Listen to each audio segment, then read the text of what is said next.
En bas de la page, Rabbi Akiva, Mishum Rabbi Akiva Amrou, Afen Mishamim Api Atzman. Donc on a parlé des exceptions, on reprend des témoins, des faux témoins, des dîmes zoémines, à qui on n'appliquera pas le dîme de Kacher Zamam, c'est-à-dire qu'on ne leur appliquera pas la peine exacte qu'ils ont voulu causer à cet accusé. Et il faut comprendre ici c'est quoi cette phrase-là. C'est la Mishnah, ça. C'est la Mishnah, ça. Oui. Mais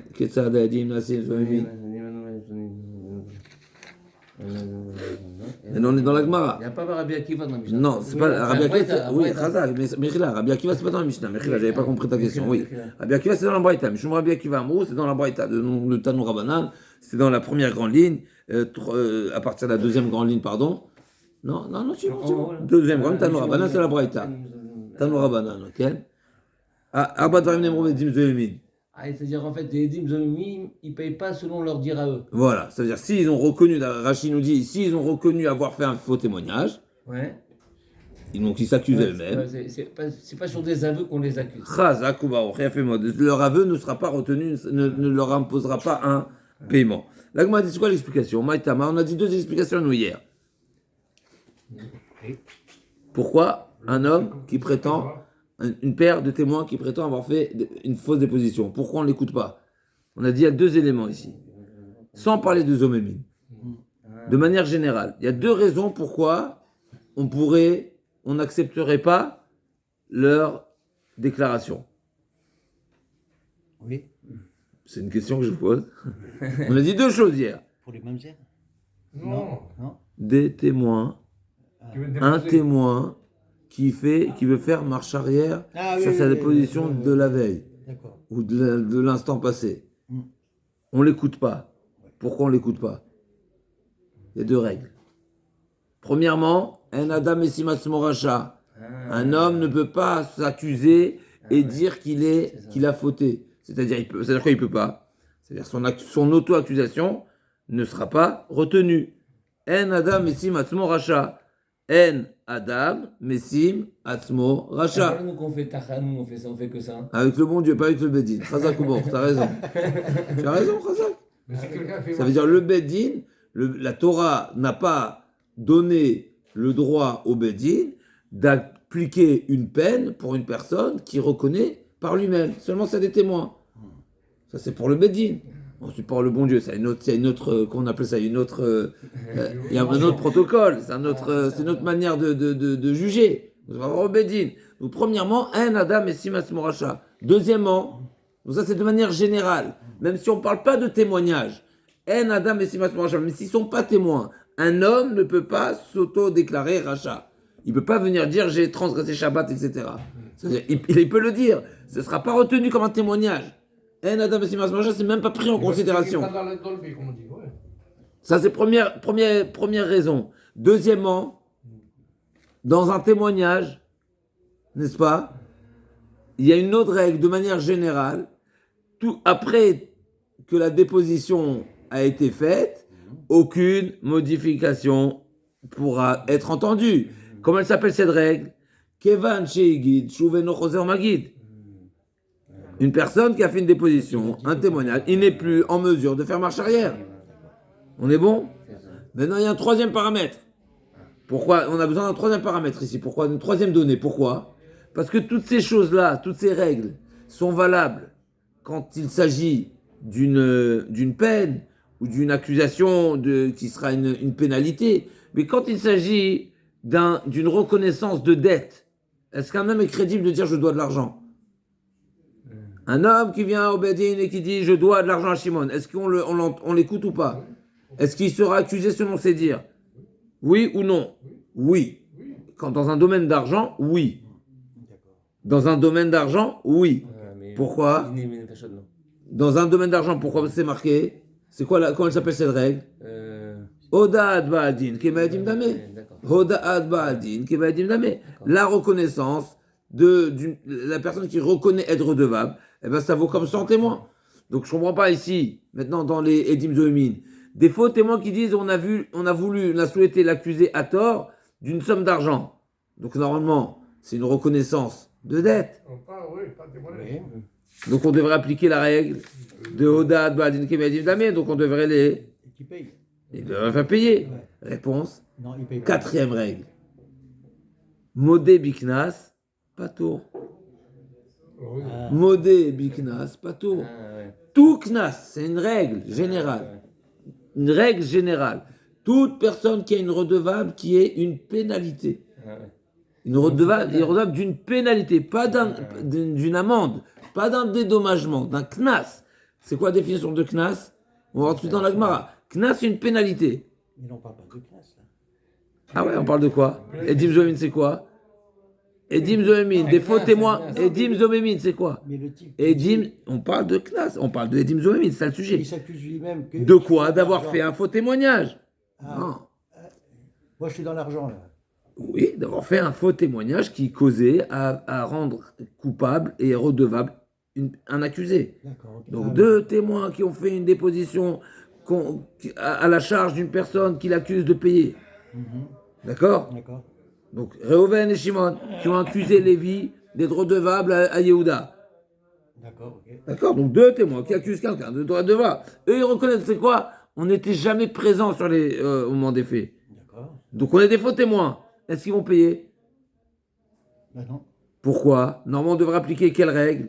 Hoda'at Baldin Kemedim Damé. Ils reconnaissent eux-mêmes d'être des faux témoins. Mais pas dans le Knas. Alors, nous, on a posé une question, oui, mais Kevan Shigit Shuven Choser Magid. C'est une question, laissons de côté cette question. Mais normalement, c'est un domaine mamoni, financier, donc c'est un domaine financier. Ed Echad, Hoda'at Baldin Mechila, Kemedim Damé. Non, il y a une autre règle. Modé Biknas Patour. C'est une règle, pas seulement pour les faux témoins. C'est une règle générale. Toute personne, modé Biknas Patour. Modé Biknas Patour. C'est quoi l'exemple de Knas? C'est quoi la définition de Knas? Oui, c'est Knas, ça. c'est une pénalité. Émission. Oui, quand tu connais un Knas? Dans le Knas, une fois que le Non, dis-moi dommage a été dis-moi causé un et que la exemple victime de, a dis-moi manifesté. dis-moi un exemple de Knas. Mon taureau, il a en congé, par exemple. Non Voilà. Chazak, les 3 premières fois, Voilà, c'est une pénalité. c'est- Pourquoi? Voilà. Pourquoi c'est une pénalité? Il est moed. Non, il est Pourquoi innocent. c'est une pénalité les 3 premières fois? Parce que c'est le taureau, c'est indirect. C'est bon. Non. Parce qu'il est prévenu, je crois. Parce qu'un taureau n'est pas en corner habituellement. Voilà, exactement. Ah. Donc normalement, Ah, ouais. j'aurais dû être pas tour, parce que c'est un cas de force majeure. Ah. La Torah a imposé un dédommagement en forme de knas. D'accord. Maintenant, si moi, le propriétaire du taureau, je viens, je reconnais devant le Bedin, mon taureau a encorné pour la première fois le taureau de Shimon. Je paye ou je paye pas? Je paye pas.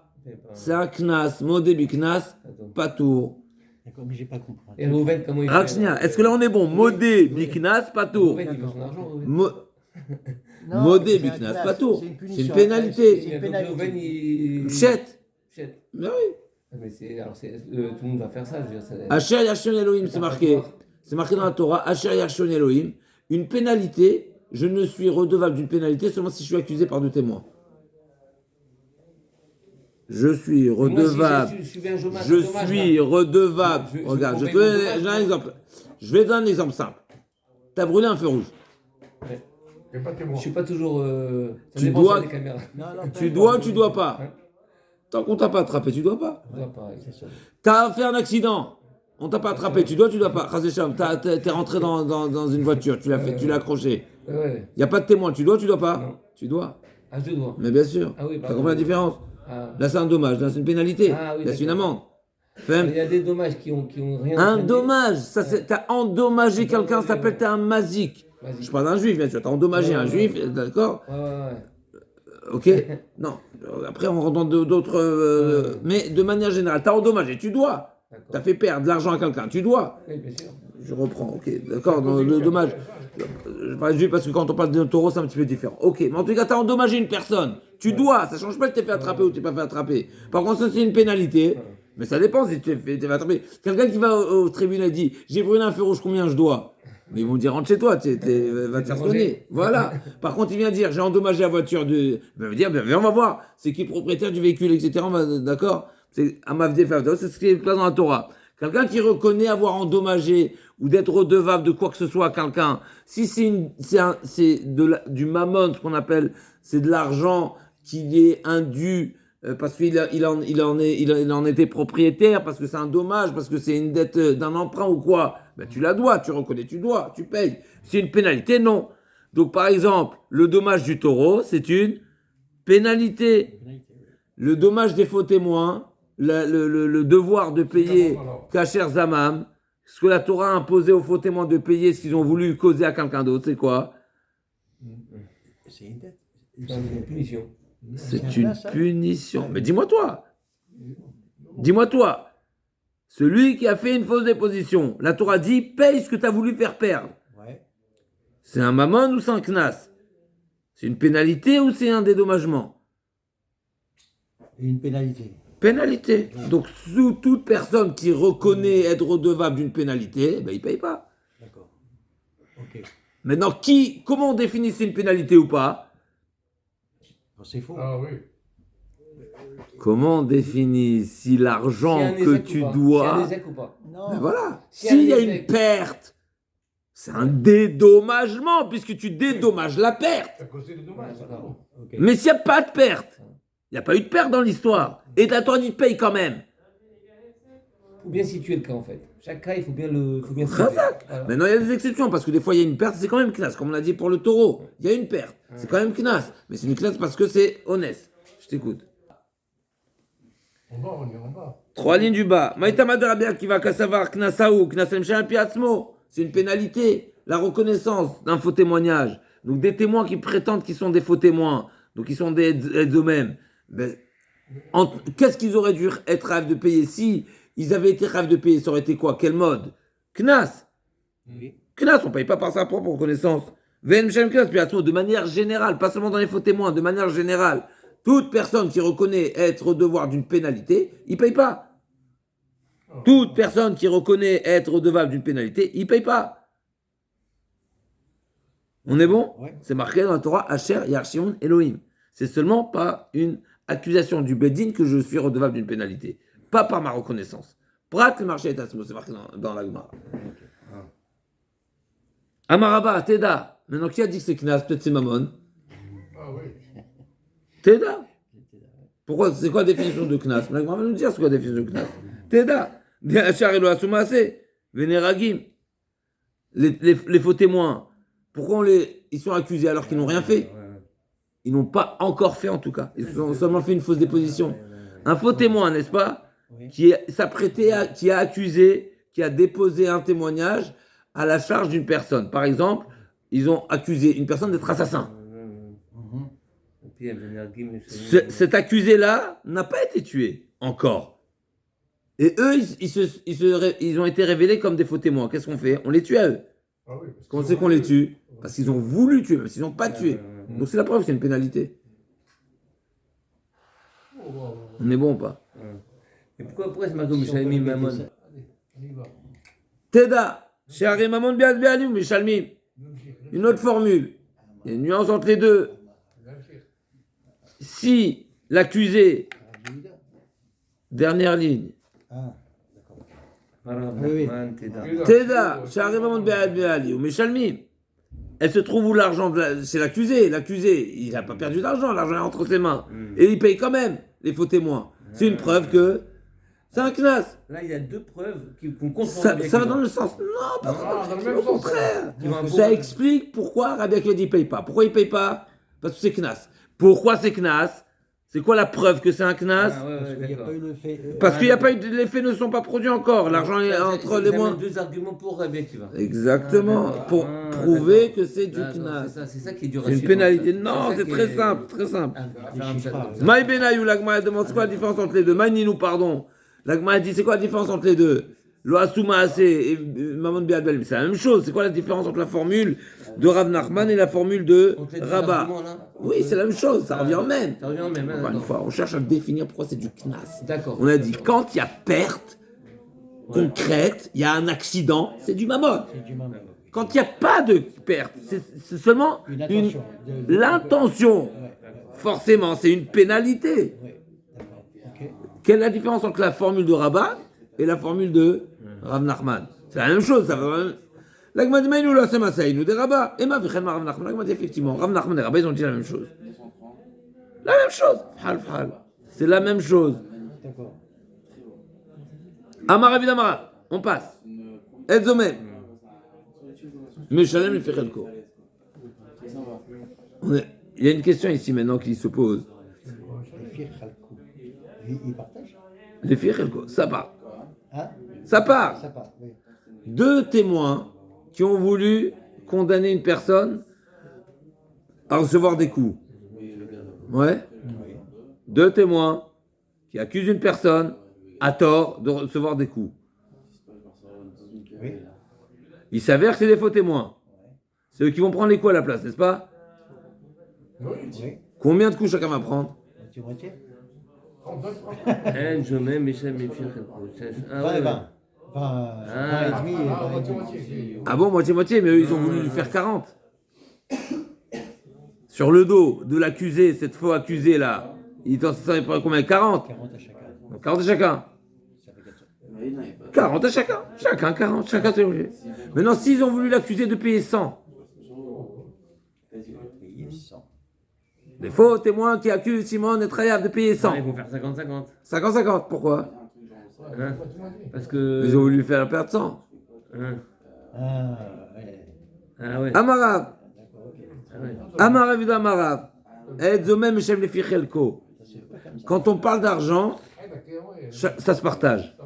Quand on parle de quelque chose qui est corporel, ça se partage pas. Ah. 40 coups, c'est pas 20 coups. Ça s'additionne pas. Chacun, il a voulu le faire sentir 40 coups. La logique, si je ne me trompe pas, qui est marquée dans les Shonim, c'est parce que le 21e coup, il a un autre goût que le 20 coups, n'est-ce pas? Donc tu veux pas, si la Torah a dit de faire Kacher Zamam, tu es obligé de faire aux témoins ce qu'ils ont voulu faire à l'accusé. D'accord. Donc tu veux pas te contenter de... Il va tirer un coup, il peut crever. Et s'il creve, Non, c'est pas le parce qu'il a sujet. reçu. C'est pas le sujet. C'est pas le sujet. Ah, C'est pas le sujet. oh, Non, ok, c'est pas le sujet. d'accord. C'est pas le sujet. C'est comme Simple. le 8e jour de Pessar, ça englobe tout le. Ah, ça c'est ok. Là, c'est dans la chassidoute. Ok. En tout cas, les coups ça se partage pas. L'argent ça se partage. D'accord. Au final, quand on va, les faux témoins, ils vont payer à l'accusé ce qu'ils ont voulu lui faire perdre. Au final, ils ont voulu lui faire perdre combien? 100. Tiens, t'es à 100 dans les mains. C'est ça, voilà. Les autres, d'accord, je vais. Ah oui. Les faux témoins qui ont voulu accuser quelqu'un de payer 100. Les tortues, on a fait 3 On est bon? On est bon? Qu'est-ce qu'on les pénalise de payer? 100. Faut laisser faire, faut laisser avancer. Oui? Ils vont payer 100. À qui ils vont payer 100? À l'accusé. Parce qu'ils ont voulu lui faire perdre 100. Combien ils vont payer chacun? C'est tellement évident qu'on Ah ouais, chacun, ouais. Chacun va payer 50. Il va avoir la somme totale de 100. Donc il va récupérer ce qu'ils ont voulu lui faire perdre. Ils ont voulu lui faire perdre 100. Ils vont récupérer 100. Il n'y a pas de raison de le faire payer 200. on fait pas une heure. On fait Chacun 52. Non, moi je dois partir. Parce que là, encore une fois, on regarde là, qu'est-ce qu'ils ils ont souhaité lui faire perdre. Ils ont voulu lui faire perdre combien? Une somme totale de combien? 100. Il a récupéré 100. Donc Meshalem les Fichelko, donc les deux témoins vont payer chacun sa part, puisqu'il y a ça va s'additionner et on va arriver à une totalité de 100 de ce qu'ils ont voulu lui faire perdre. très bien.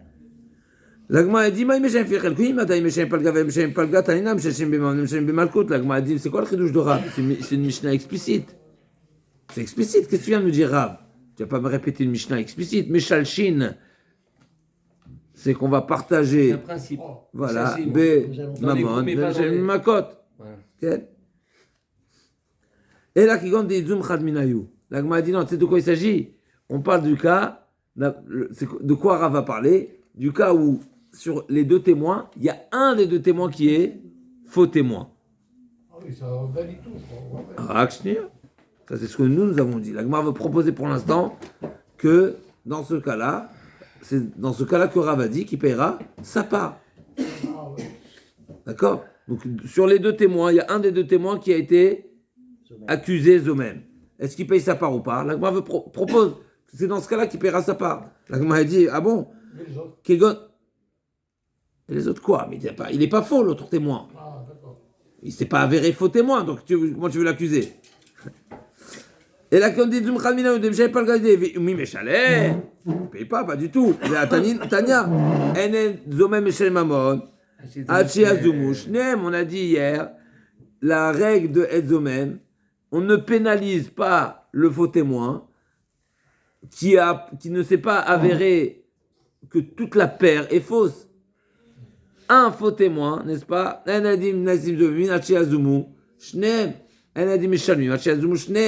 Tant que les deux ne se sont pas avérés faux témoins, on pénalise personne. Donc c'est quoi Michel Mefichelko? Amarava. Vatania, en Michel Mamon, Achazumu Amarava, Bomer Edut Shekereati. La Gemara dit, c'est de quoi on parle? Du cas où le témoin sur les deux, reconnaît avoir fait une fausse déposition, une fausse déclaration, un faux témoignage. Donc c'est lui-même qui s'accuse. La Gemara dit, mais je comprends pas. Mais Kiman Shegit Shuven Choser Magid, comme nous avons dit, il n'est pas crédible de dire qu'il a fait une fausse déposition. Pourquoi? Puis une fois que la déposition est faite, c'est fini. Il n'y a pas de retour possible. Kevan Shegit, une fois qu'il a fait sa déposition, Shuv et non, Choser Magid, il n'est plus en mesure de modifier ou de changer ou de prétendre qu'il a fait une fausse déposition. La Gemara dit, Ela Beomer, et Adnu Veuzamnu Bedin Ploni. On parle d'un témoin. Tu sais dans quel cas Rav a dit que le faux témoin paiera sa part? Dans le cas où il reconnaît avoir fait une fausse déposition, un faux témoignage, et qu'il a déjà été condamné par un Bedin. Je viens chez le Bedin de Bnei Brak, et je dis j'ai fait une fausse déposition et j'ai déjà été accusé par le Bedin de Yerushalayim. Il paye ou il paye pas? Pourquoi? On a dit c'est du Knas, on paye pas Knas. Il a dit qu'il a déjà été accusé dans un autre Bedin. Ouais. Non, bien sûr que non. Il n'a pas payé, il s'est sauvé. Il a été accusé. Non, mais il s'est pas sauvé, il habite Bnei Brak. Ah. Seulement il veut un récipicé, il veut un reçu. La Gemara a dit Keman, de l'Okerabi Akiva, de Kerabi Akiva, Manum Shalem Alpi Atzmo. La Gemara a dit ça dépend. S'il prétend avoir été. Ah, il y a un cas exceptionnel là. Pardon. Dans ce cas-là, Rabbi Akiva peut-être serait d'accord peut-être. C'est la question que la Gemara demande. Mais quelqu'un qui reconnaît être redevable un knas, il ne paye pas. D'après Rabbi Akiva, donc Rav et Rabbi Akiva ne sont pas d'accord. La Gemara a dit non. Tu sais de quoi on parle? Qu'il a dit que j'ai déjà été mitraillev bébé. C'est-à-dire que le Bedin a déjà tranché que je dois toute somme d'argent. Où le Bedin m'a déjà imposé à payer, ça devient du mammon. Tout ce qu'on a dit que En Mishem Knas al Pi Atzmo, c'est qu'un homme ne peut pas se rendre coupable et se rendre redevable de payer par sa reconnaissance. Mais une fois qu'il a été reconnu coupable par le Bedin, même si l'origine de cette culpabilité c'est une pénalité, une fois qu'on est coupable, on est coupable. C'est une dette. Il a une base de Bedin là-haut. Ça devient du mammon. Donc ça devient un mammon. Une fois qu'il est redevable. Tout ce qu'on a dit que Hashem Knas al Pi Atzmo, c'est parce que c'est marqué Shon Elohim, Prat le marché Atzmo. Je ne peux être condamné que par le Bedin. Mais une fois que j'ai déjà été condamné par le Bedin, mais cet argent, c'est pas moi, je me condamne pas. Je fais seulement révéler la réalité d'une dette. Je révèle une réalité déjà établie. Parce que c'est le Bedin qui l'a rendu khayab. Donc tant que le Bedin n'a pas prononcé tu dois payer, il n'est pas redevable. Mais une fois que le Bedin a été possès, ce qu'on appelle, il a tranché, il a dit tu dois payer, ben ça devient de l'argent et donc il va payer à pièce. Donc on revient. Dans quel cas de figure un homme pourrait être khayab de payer sa part, même si à l'origine c'est une pénalité? Un aide de même payera sa part. Et même Rabbi Akiva sera d'accord. C'est quand il y a un témoin qui reconnaît d'avoir été coupable et accusé par un Bedin. Ça a été tranché. Ça a déjà été tranché. Une fois que c'est tranché, c'est du mammon. Dans les mots, et la bomère, et à nouveau, Zamnou Bedin, Ploni Vechouyav nous mammon. Salgata Ramina Kevandele Chavre Lomati Mechaevle, Iou Lamino Mechaev Kamashmalan. J'aurais pu penser du fait que sa reconnaissance, elle est partielle, puisqu'il lui parle au pluriel. Il dit nous avons été accusés, nous avons été condamnés à payer. Cette reconnaissance, elle est au pluriel. Donc j'aurais pu penser qu'une reconnaissance au pluriel, n'est-ce pas, qui n'est pas totalement retenue, eh ben, elle est nulle. Parce qu'il peut pas, sa reconnaissance n'est pas valable pour le prochain. Ah oui, c'est ça. Mais elle est Ça n'engage que lui. Ça n'engage que lui. J'aurais pu penser qu'un engagement comme celui-ci, du fait que c'est un engagement, on va dire, global, et je ne peux pas retenir sa phrase au pluriel, mais qu'au singulier, j'aurais pu dire que je retiens rien. J'aurais pu penser que j'annule. Kamashmalan, que non, je retiens partiellement cette reconnaissance-là. Mais Dimano et Tishploni, ça va être un petit peu compliqué. Mettons la ceinture. Mais Dimano et Tishploni, chez Giresh et Tishto, Velonatan Laktuvata. Donc il y a deux témoins qui accusent un mari d'être redevable de payer une ktuva à sa femme. Donc Reuven, il est marié avec Sarah, n'est-ce pas? Tout va bien. Il y a deux témoins qui disent non, ils ont divorcé et ils doivent de l'argent. Alors là, on peut se poser la question, qu'est-ce qu'elle prétend la femme, etc. Laissons ça de côté, c'est pas ça le sujet. Mais en tous les cas, c'est pas le sujet, ça fait partie du sujet, mais on va pas rentrer dans ce détail-là. Et donc, les faux témoins accusent le mari d'être redevable à Ktuva. Maintenant, cette dette de Ktuva, c'est une réalité. Tout homme marié est chayav de Ktuva.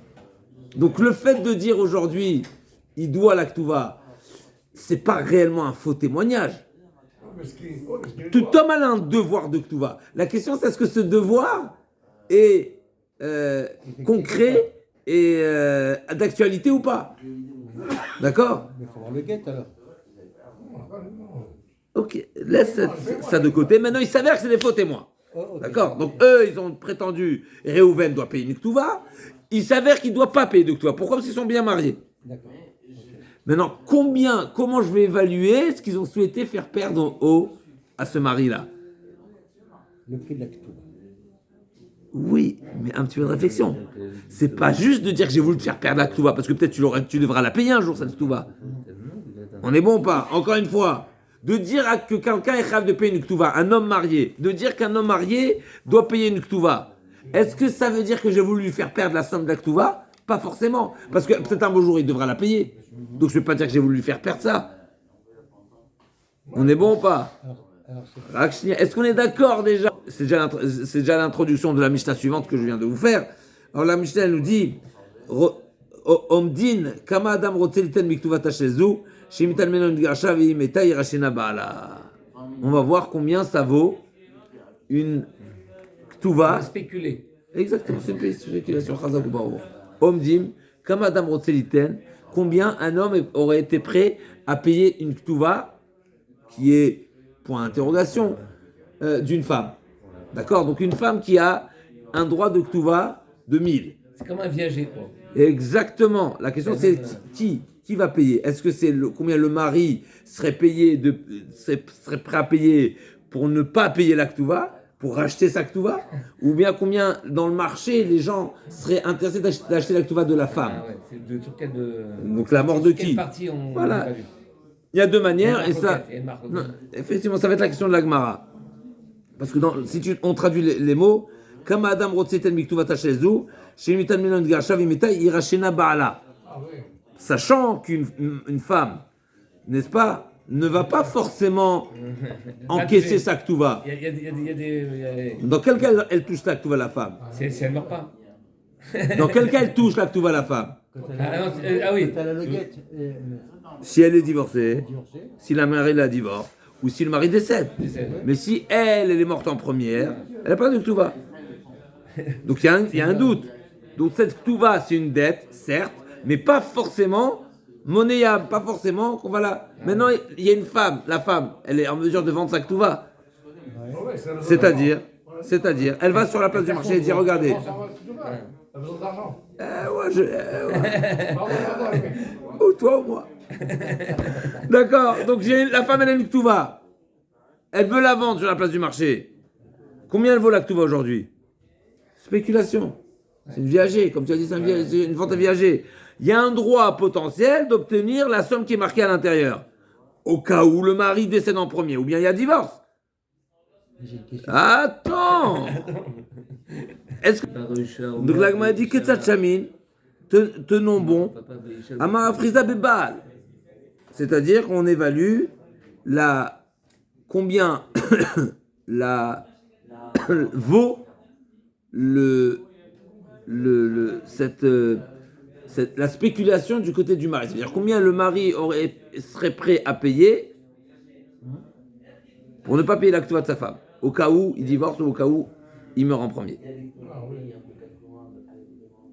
D'accord. Donc encore une fois, il y a une fausse accusation contre un mari prétendant être redevable de l'actuva. Ouais. Maintenant, lui, cette actuva, il la doit potentiellement. Peut-être oui, peut-être non. Donc en réalité, qu'est-ce qu'ils ont voulu lui faire perdre?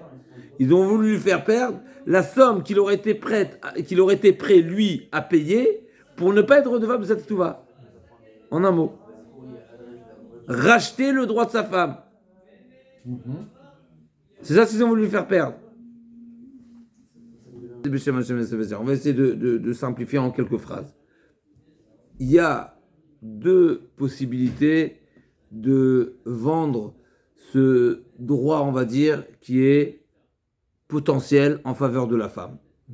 Sachant que, on va parler d'un cas classique où le mari, il a hypothéqué un bien en faveur de sa femme, en faveur de l'actuva.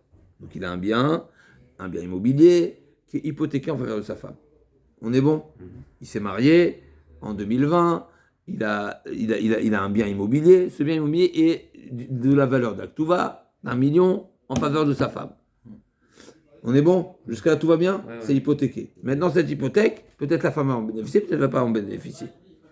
Pour l'instant, qui est-ce qui en bénéficie de ce bien? C'est le mari. Le mari. C'est le mari qui l'habite, c'est le mari qui le loue, c'est le mari qui consomme. D'accord? Maintenant, s'il venait à vendre ce bien hypothéqué, à combien il le vendrait? Il faut 1 million, vous avez dit?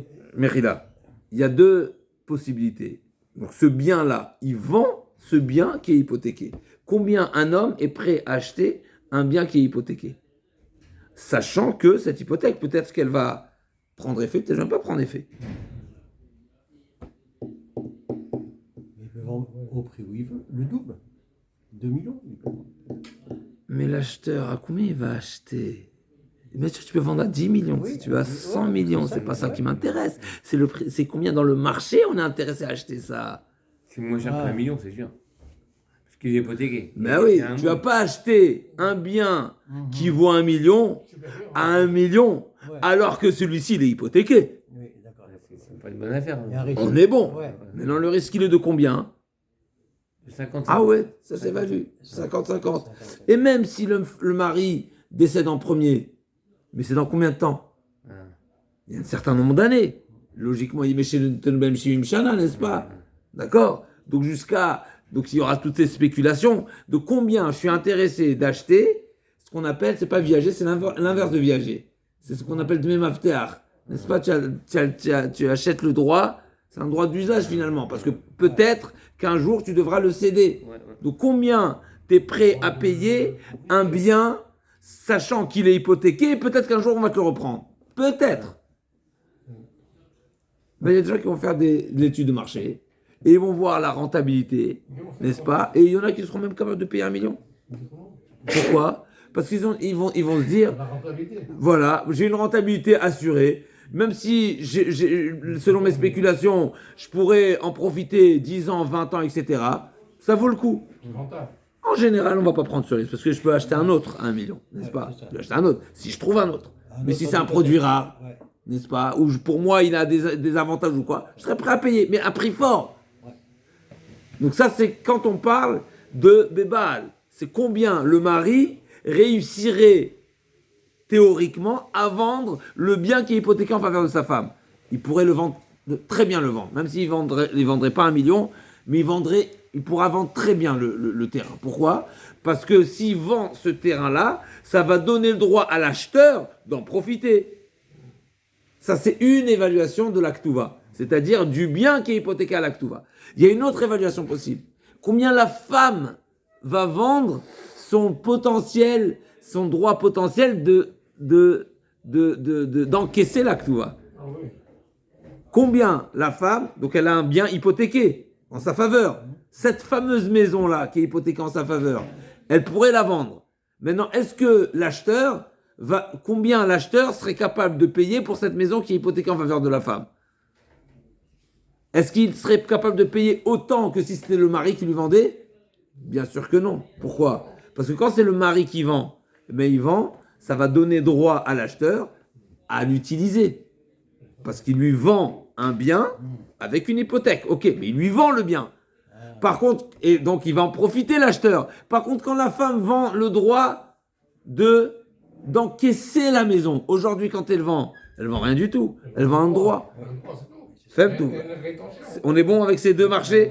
Donc il y a combien l'homme serait capable de vendre, réussirait à vendre, et combien la femme serait capable de réussir à vendre.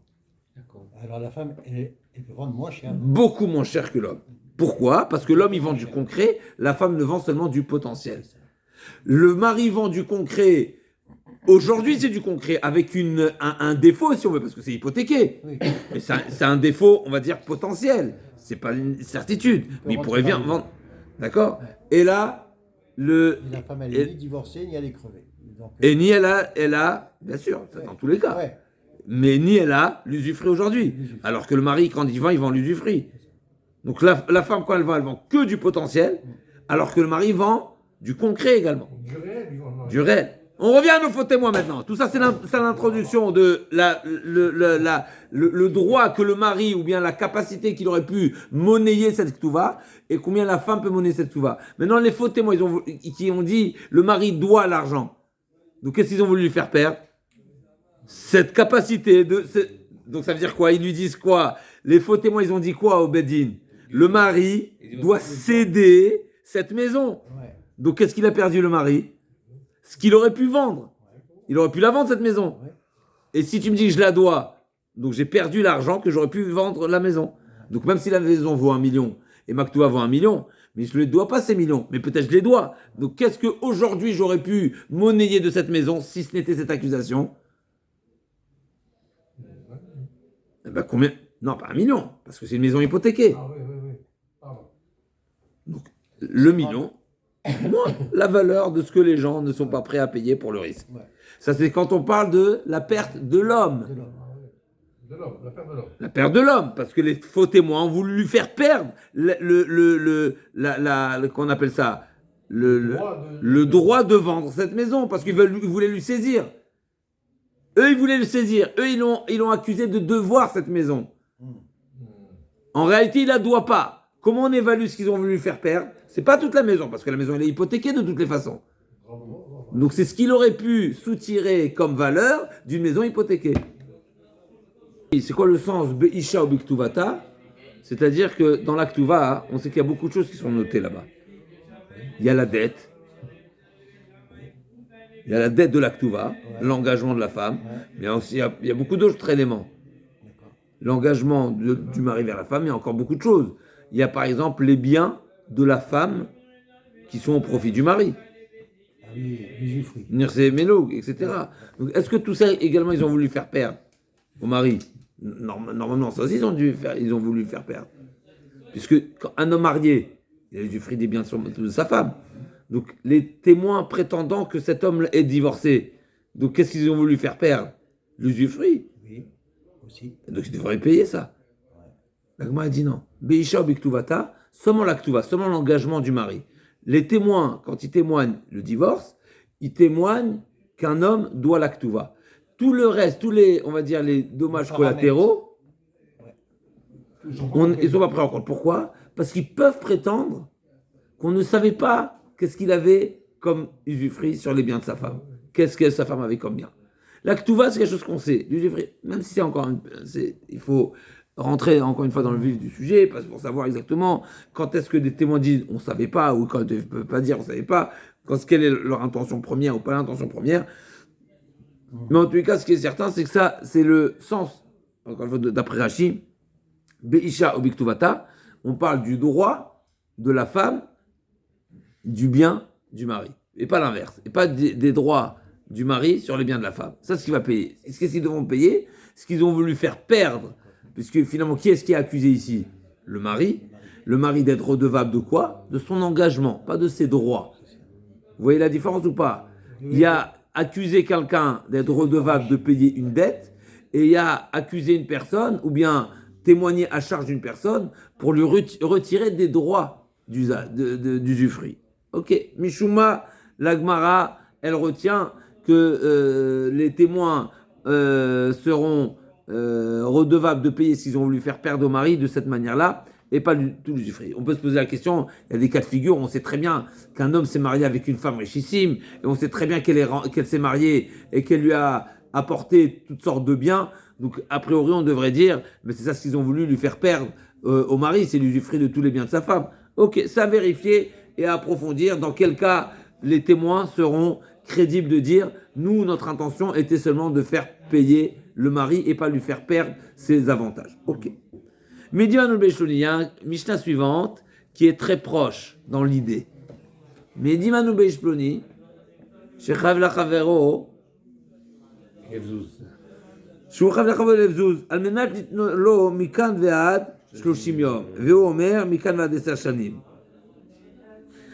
Donc il y a deux témoins qui accusent Réhouven d'être redevable un prêt à Shimon. La partie qui est fausse de leur témoignage, c'est pas la dette, c'est le délai. Ah, du paiement. Le délai de paiement. Donc Réhouven doit de l'argent, effectivement.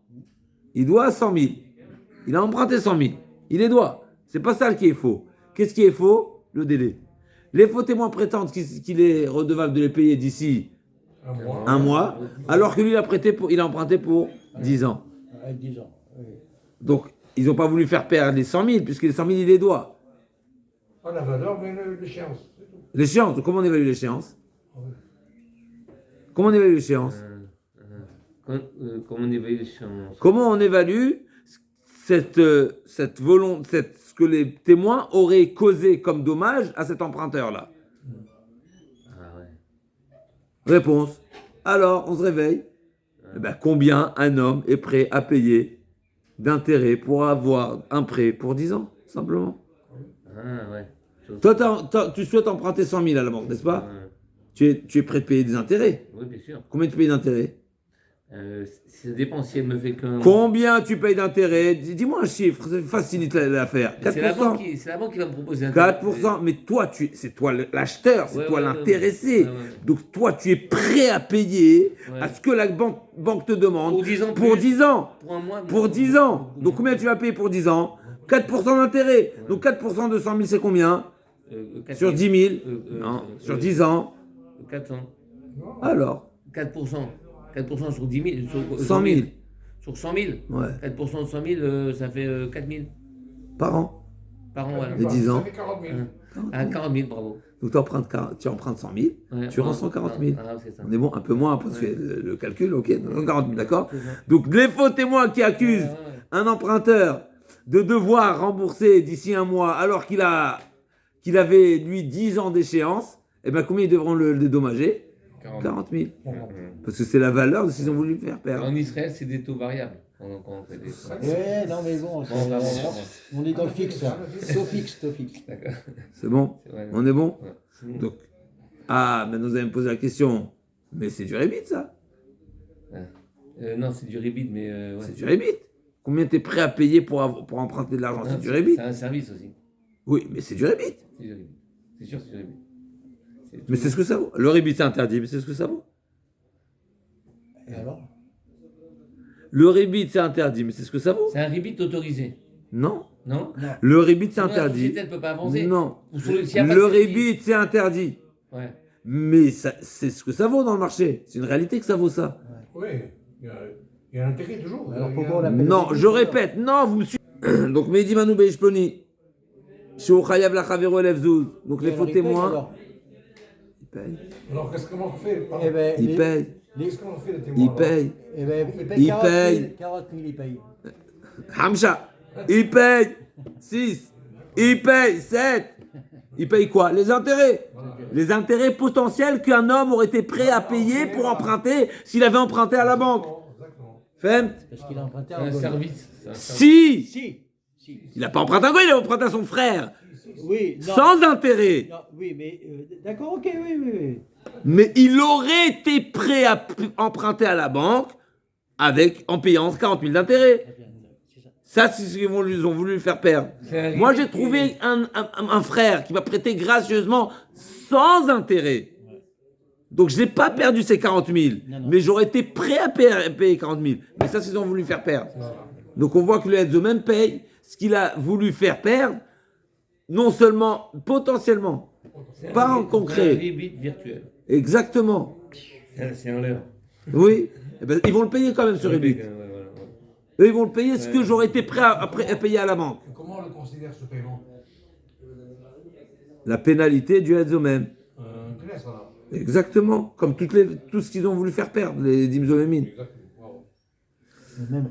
Mais même Rav, Rapidement, yalla. Mais dis-moi, Beshploni. Donc les faux témoins l'accusent d'avoir une échéance courte.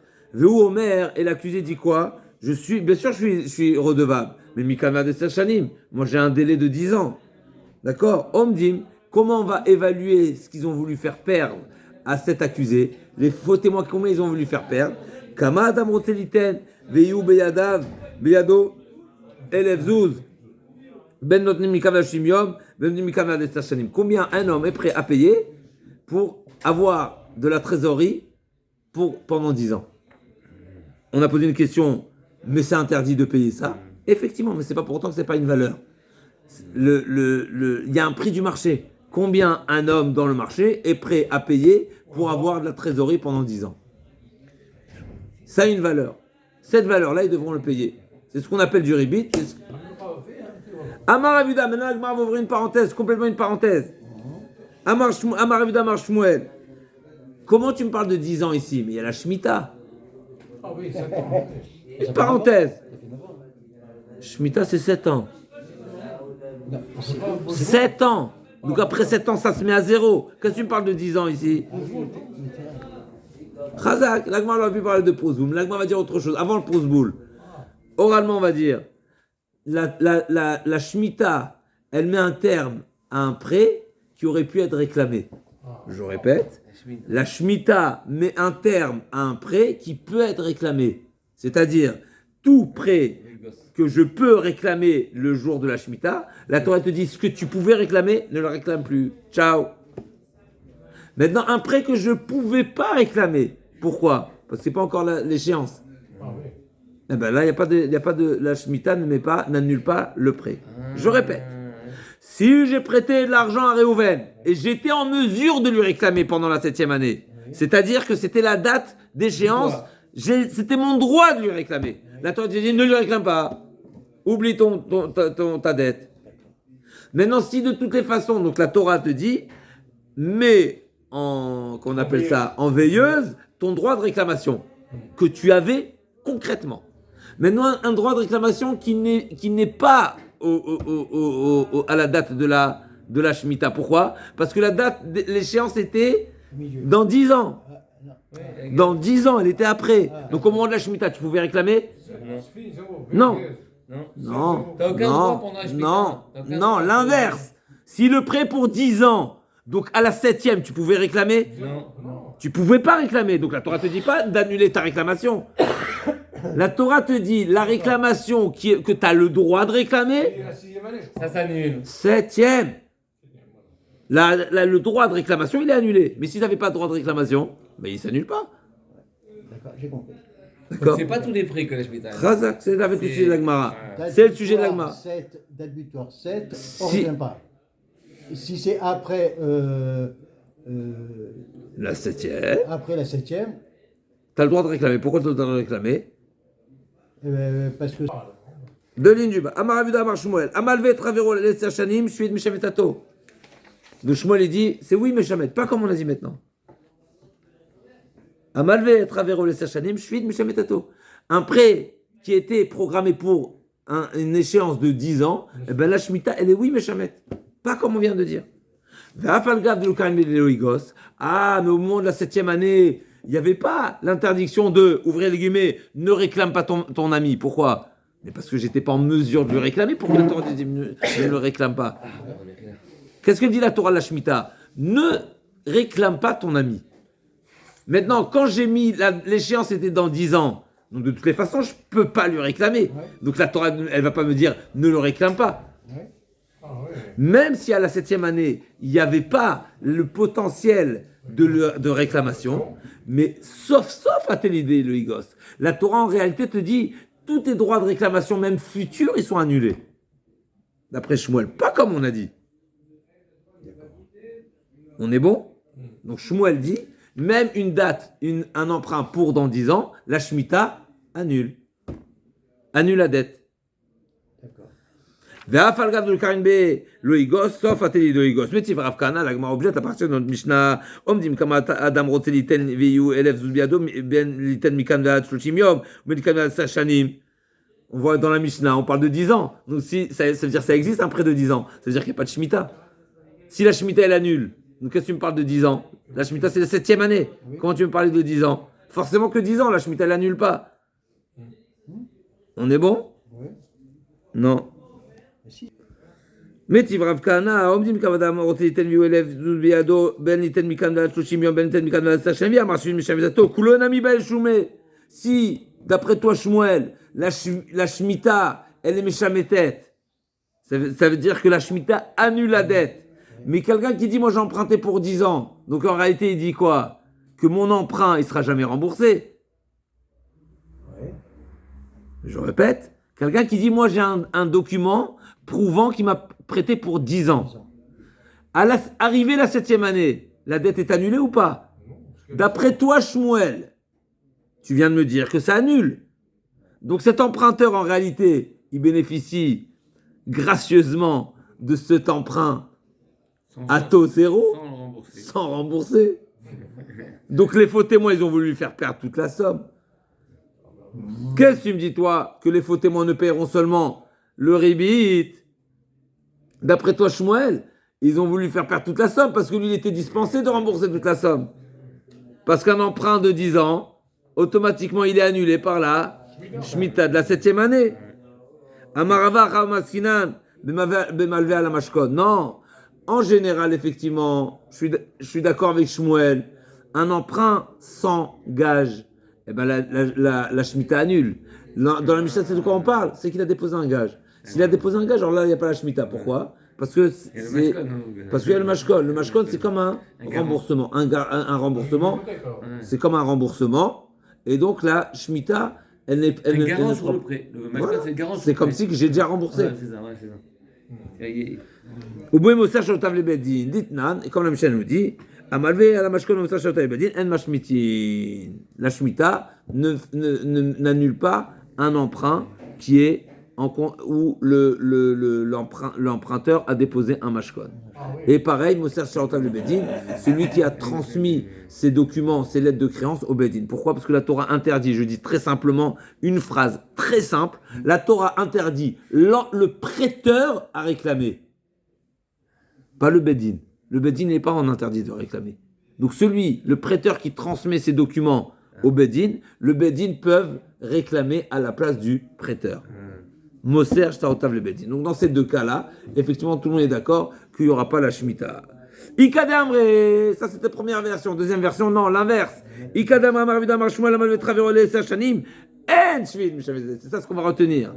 Si j'ai prêté pour 10 ans, la Shemitah n'est pas un terme au prêt. Pourquoi? Parce qu'à la date de la Shemitah, j'étais pas en mesure de le réclamer pour que la Torah vienne me dire ne le réclame pas. C'est ce qu'on a dit avant, ça. C'était le premier avis. Oui, premier avis. Et là, c'est un deuxième avis. C'est la conclusion. Donc, deuxième version au nom de Shmuel, En Shvit Meshametet. Pourquoi? Parce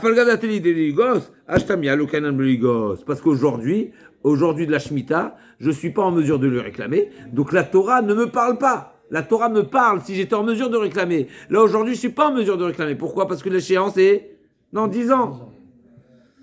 L'Agmar va amener une preuve, Marav Kana, Fananamitanina, on me dit comme Madame Roté, dit-elle, donc a priori, version inverse, n'est-ce pas? J'ai une preuve de la Mishnah, où la Mishnah nous parle d'un emprunt de 10 ans. Ça veut dire que ça existe un emprunt de 10 ans. Ça veut dire que la Shemitah ne prend pas effet quand l'emprunt il est pour 10 ans.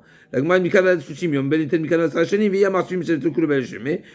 Les Amarava, on n'a pas de preuve de la Mishnah. Pourquoi? Parce qu'on peut très bien dire que la Mishnah parle d'un cas exceptionnel où il lui a transmis un mashkon, un gage. Bumoussa Shotav Bedin, dit Nan, Amalva mashkon, Vamoussa Shotav Bedin, En Mashmiti. Rabbi Damar Shmuel, encore une petite halakha concernant la Shvit. Amalvé, Mechila, Amar Shmuel, Aomer la Raviron Melach, Lot Shmeteni Shvit, Shmit Mishametato. Celui qui dit, je te prête de l'argent, mais à condition que la shvi'it, donc la shmita, ne prenne pas effet, ça veut dire que la shmita n'annule pas. Est-ce que je peux faire une condition pareille? Je te prête de l'argent, on se met d'accord que la shmita ne prenne pas effet. On ne peut pas aller contre la Torah. Chazak ou baruch. Je suis une Mishavetzo, c'est exactement. Lima kasar shmuel, matal mashkatu betorah, v'chamadan shkatu betorah, ne batel. Vaitma, et comme tu dis, a priori, c'est une règle classique, connue, universelle, c'est une règle générale. On ne peut pas mettre une condition à l'encontre de la Torah. Mais la question, elle est ici, c'est d'avoir chez Mamon. Ici, c'est un domaine financier. Dans des domaines financiers, c'est discuter, est-ce qu'on peut faire ou pas. C'est discuter, est-ce que je peux faire ou pas. וכל מנה שגת בתורה, והאיתמר אומר לך, ורון מנשן לך על היונה, הרב אמר, יש לו עונה, או שמואל אמר, אין לו עליו עונה. L'agma a dit, mais Shmuel lui-même, il a dit un enseignement qui va dans le sens inverse. Si je te vends un objet, n'est-ce pas, on sait que la Torah nous limite et nous plafonne le prix que je peux réclamer d'un objet. Et si j'ai demandé plus qu'un sixième de la valeur du marché, eh ben la vente est nulle. Maintenant, si je te vends et je te dis, tu sais quoi, mais tu renonces à ton droit de revenir vers moi si je t'ai vendu trop cher. Est-ce que j'ai le droit de faire ça ou pas? Là aussi, c'est maintenant le Mashkatu Torah. Et on voit que Shmuel dit, je peux. Donc c'est quoi la différence? Pourquoi concernant la Shemitah, Shmuel il dit, la Shemitah s'impose et tu ne peux pas aller à l'encontre de la Shemitah. Et quand il s'agit de Ona'a, je peux poser la condition. C'est quoi la différence? Les deux, c'est un domaine financier. Et là, je vois oui. Là, je vois non. Pourquoi la différence? On est bon avec la question? Stira. La Gemara dit non. C'est quoi la différence? Aïtmar ala maravana dit fashan mine de Shmuel.